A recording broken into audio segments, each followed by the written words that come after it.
There exists a silence that carries more psychological weight than years of explanation. Not the silence of absence, but the silence of presence withdrawn.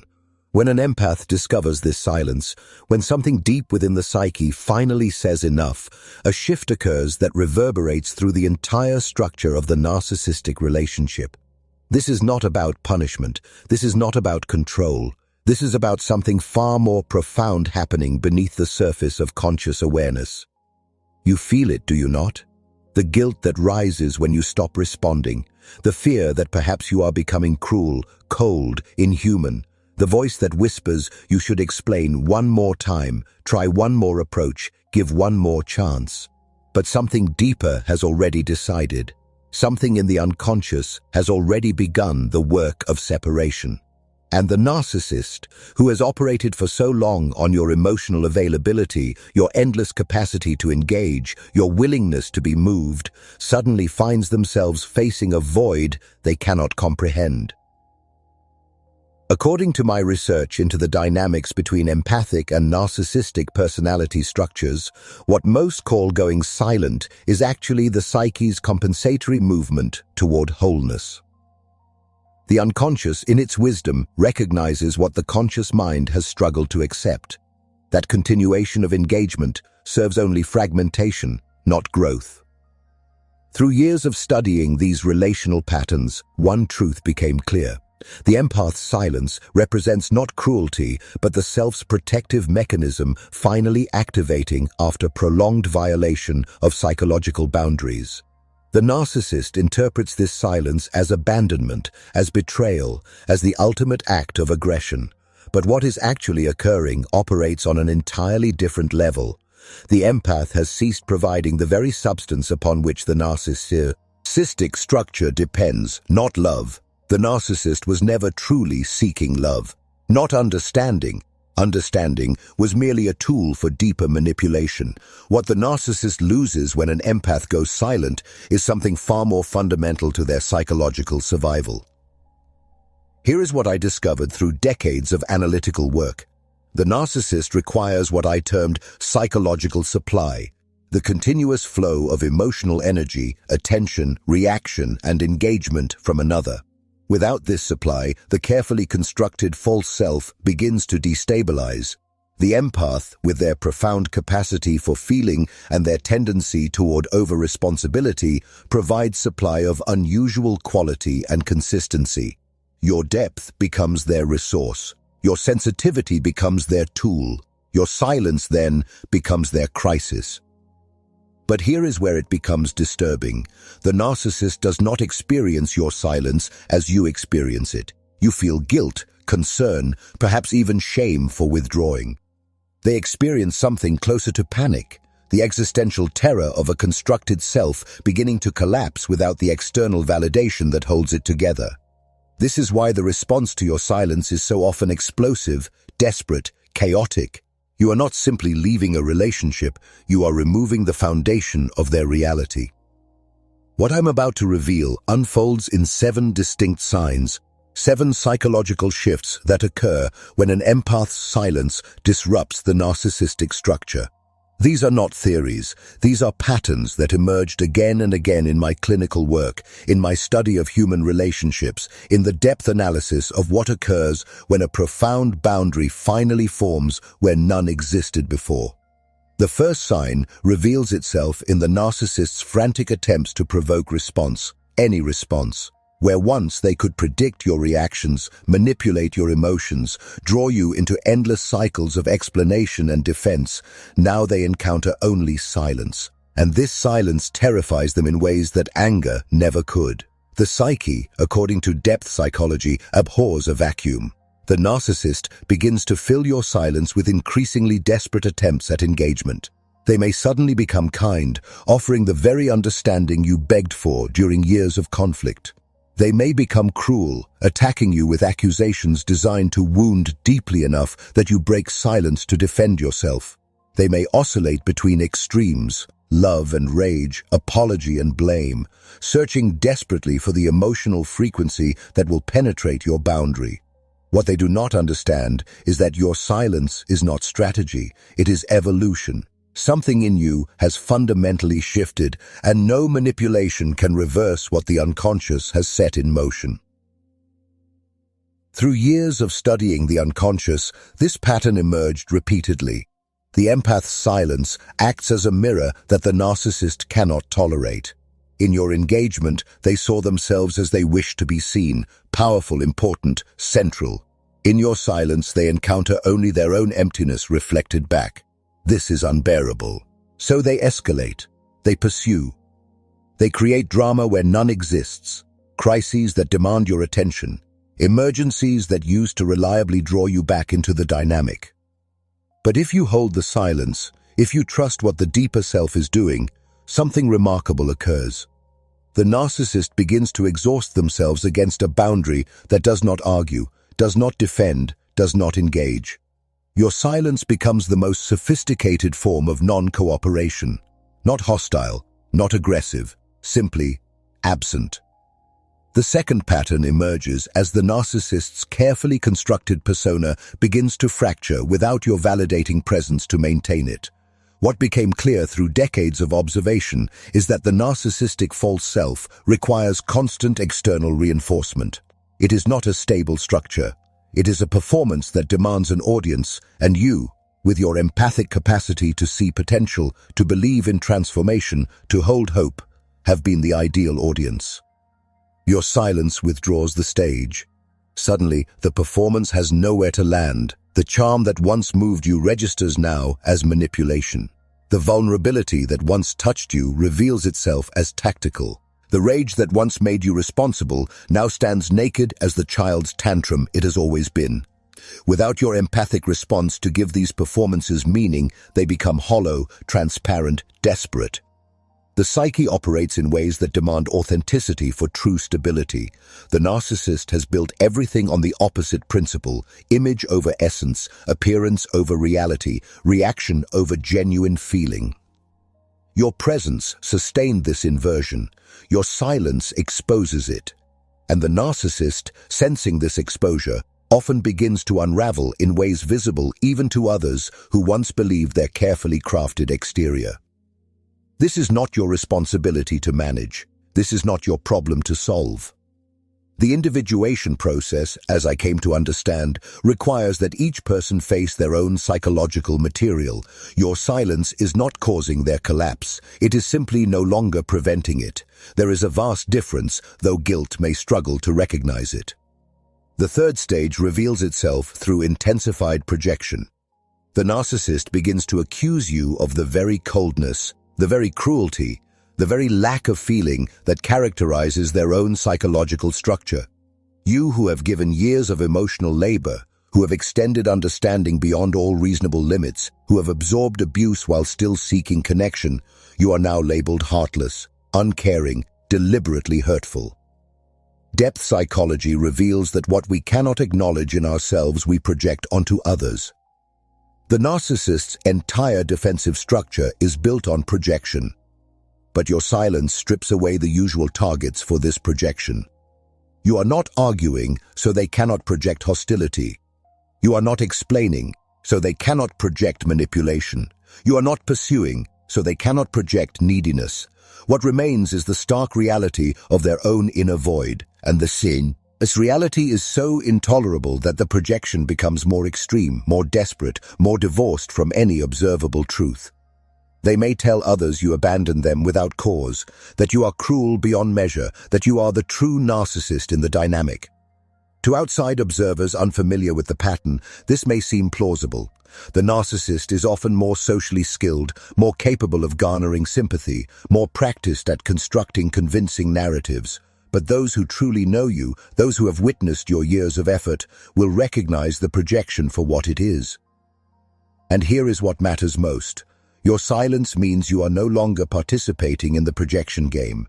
You are not defending against false accusations. You are not trying to set the record straight. You are not seeking to be understood by those who have never desired true understanding. This non-participation is its own form of truth, and it is more powerful than any argument you could construct. Fourth, a destabilization occurs in the narcissist's broader relationship patterns as they seek replacement supply but find no equivalent to what you provided. The unconscious, in its intelligence, knows what the conscious mind often denies, that not all empaths are identical, that not all sources of supply carry equal value, that what you brought to the dynamic cannot be easily replaced. The narcissist may move quickly to new relationships, new sources of attention, new audiences for their performance, but something is different now. The new supply is either too shallow, providing attention but not the depth of emotional engagement you offered, or too strong, refusing to absorb manipulation the way you once did. The narcissist finds themselves cycling through connections more rapidly, discarding people more quickly, unable to establish the same quality of supply they extracted from you. This is because your empathic capacity, while it made you vulnerable to exploitation, also made you rare. Your ability to feel deeply, to sense beneath surfaces, to remain engaged through difficulty, these are not common traits. The narcissist took them for granted, assumed they could be found anywhere, believed the problem was always your failure to understand them correctly. Your silence reveals the truth. You were not the problem. You were the solution to their emptiness, and that solution has withdrawn. What emerges from this pattern is a kind of restlessness in the narcissist's life.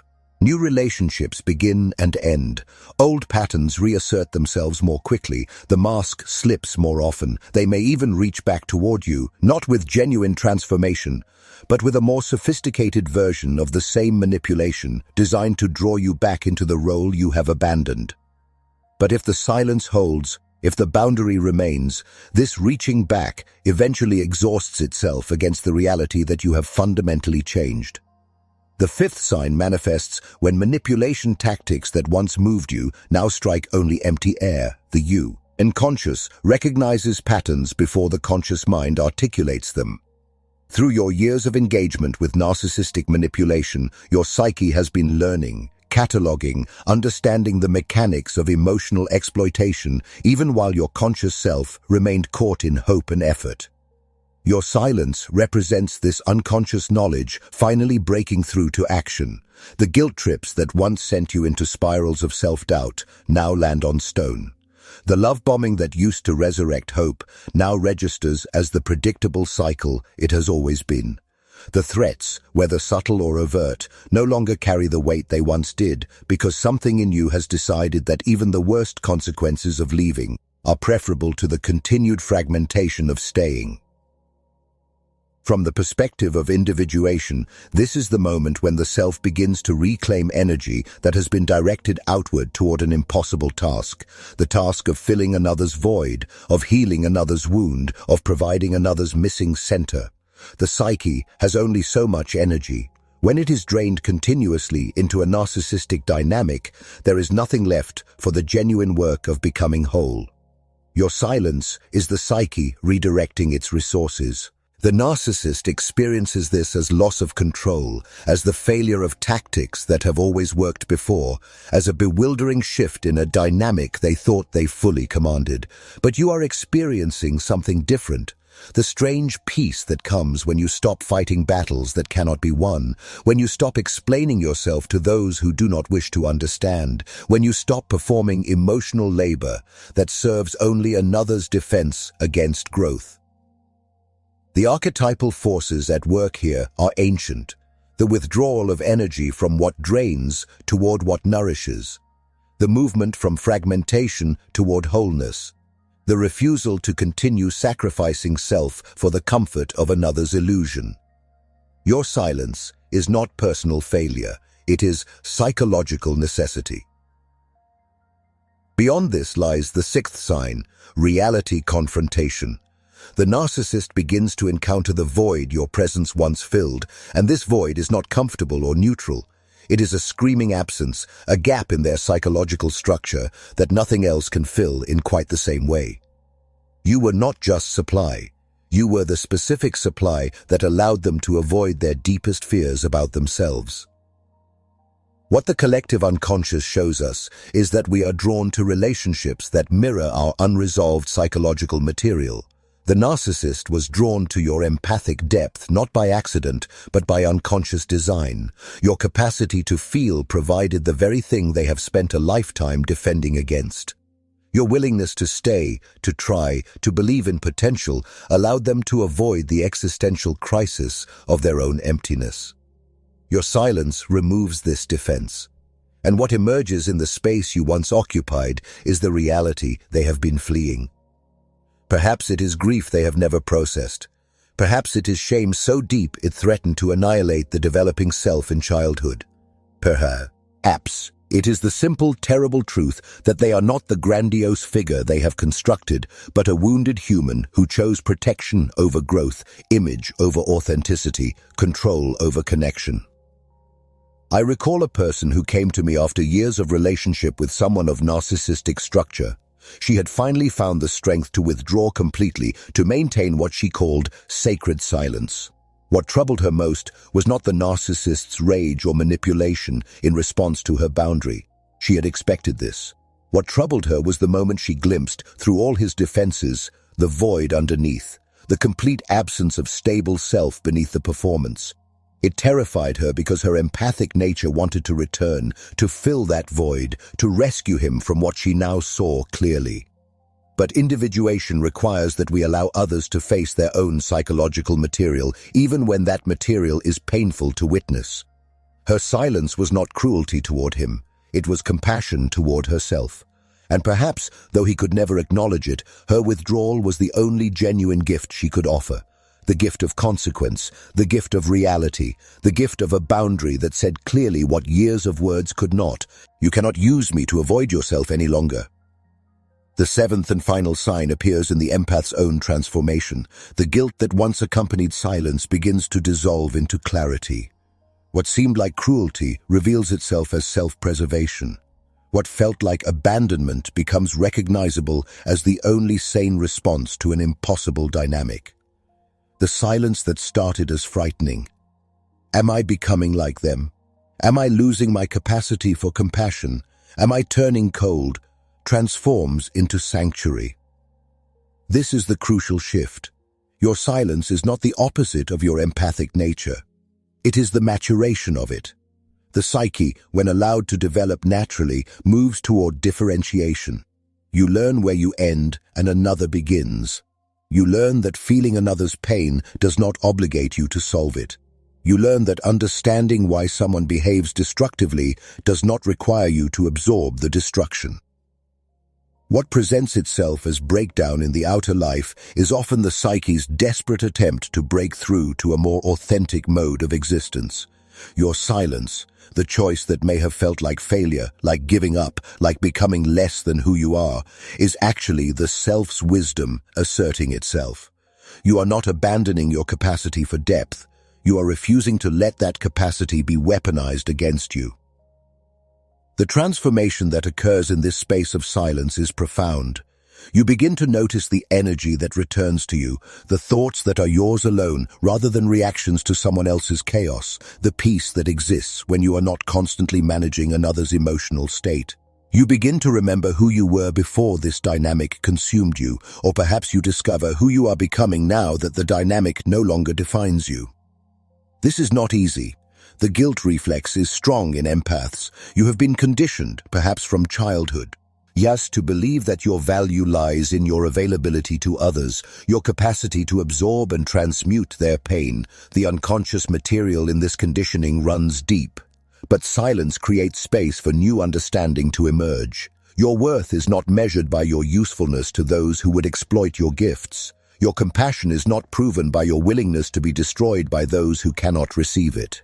The individuation process, as I came to understand through decades of work, demands that we withdraw the projections we have placed on others and reclaim the energy bound up in those projections.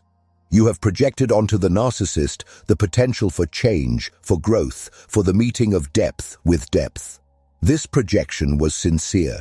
It was based in your own capacity for transformation, but it was never grounded in their reality. Your silence is the withdrawal of this projection, the acceptance that they are responsible for their own journey and you for yours. What the self reveals in this process is startling. You are not responsible for another's wholeness. You cannot love someone into health who is committed to their wound. You cannot provide enough understanding to heal someone who uses your understanding as permission to remain unchanged. These truths are difficult, especially for those whose identity has been built on the capacity to help, to heal, to transform through the power of care. But there is a deeper truth beneath these difficult truths. Your silence is not rejection of connection, it is insistence on genuine connection. You are not refusing relationship, you are refusing the imitation of relationship that narcissistic dynamics offer. You are not becoming cold, you are becoming clear. And this clarity, though it may feel harsh in its early stages, is actually the foundation for relationships of true depth. Relationships where both parties bring wholeness rather than wounds seeking to be filled by another. The transformation continues beyond the initial silence. You begin to notice what you once tolerated becoming intolerable. You begin to recognize manipulation in its early stages, long before it could entrench itself. You begin to trust the voice in you that says no, that sets limits, that refuses to explain or justify boundaries that should be self-evident. This is not hardness. This is integrity. And something unexpected often emerges. The narcissist, having lost what they took for granted, having exhausted themselves against your silence, having failed to find equivalent supply elsewhere, they may attempt return, not transformed, not genuinely changed, but more skilled in their approach, more convincing in their temporary vulnerability, more sophisticated in their manipulation. This is the final test of whether your silence has truly taken root in psychological truth or whether it was merely a strategy subject to reversal. If the silence holds here, if you can witness their attempts at re-engagement with compassion but without participation, then the transformation is real. You have not simply left a relationship, you have fundamentally altered your psychological structure. You are no longer the person who could be drawn back through the right combination of pressure and promise. You are someone new, someone who has learned that your depth is precious and must be offered only where it can be truly received. The wisdom of the psyche is often paradoxical. What seems like the hardest choice becomes, with time and distance, recognizable as the only choice that served life rather than death, growth rather than stagnation, wholeness rather than fragmentation. Your silence may have felt like the end of something. It is actually the beginning of reclaiming energy that has been scattered, of gathering back to yourself the pieces you gave away, of discovering who you are when you are not defined by another's needs. This process is not complete in days or weeks. The psychological patterns laid down through years of narcissistic engagement do not dissolve immediately. You may still feel the pull to break silence, to explain one more time, to try once more. You may still experience guilt when you imagine their suffering. You may still doubt whether your choice was right, whether you gave enough, whether you are becoming something you do not wish to be. But beneath these surface doubts, if you listen carefully, you will hear something deeper. The quiet certainty of the self that knows, that has always known, that the relationship was extracting more than you had to give. The peace that exists in the silence, underneath the guilt and fear. The strength that grows when you stop pouring yourself into a void that cannot be filled from outside. You who have chosen silence after years of endless trying, you are not cruel, you are not cold, you are not heartless. You are a person whose psyche finally found the strength to choose wholeness over the comfortable familiarity of fragmentation. You are someone who has learned that love without boundaries is not love, but self-destruction dressed in compassionate language. You are becoming what you were always meant to be beneath the weight of dynamics that demanded you shrink, perform, and sacrifice your depth for another's comfort. The narcissist may never understand what they lost when you went silent. This is not your responsibility. Their understanding or lack of it does not determine the validity of your choice. What matters is what you have gained, not in the external sense of new relationships or achievements, but in the internal sense of territory reclaimed, of self-recovered, of wholeness chosen over the illusion of connection that cost you everything. Your silence is not the end of your empathic nature. It is its evolution, from empathy without boundaries to empathy grounded in wisdom, from compassion without limits to compassion that includes yourself, from depth offered indiscriminately to depth shared only where it can be honored. This is not lesser. This is fuller, truer, more aligned with what the psyche has been trying to teach you all along. And so you stand now in a space that is both empty and full, empty of the chaos that once defined your days, full of the potential that exists when energy returns to its rightful home within you. The silence continues, not as strategy, not as punishment, but as the natural boundary of a self that has finally recognized its own worth, its own right to exist without constant justification, its own journey that matters as much as anyone else's. You are not what they called you in their rage at your withdrawal. You are not abandoning anyone. You are returning to yourself, to your own depths, to the possibility of a life where your gifts serve growth rather than feeding the void in another. This is sacred work. This is the individuation process in its most challenging and necessary form. And you, carrying the weight of guilt while still maintaining the boundary, you are exactly where you need to be.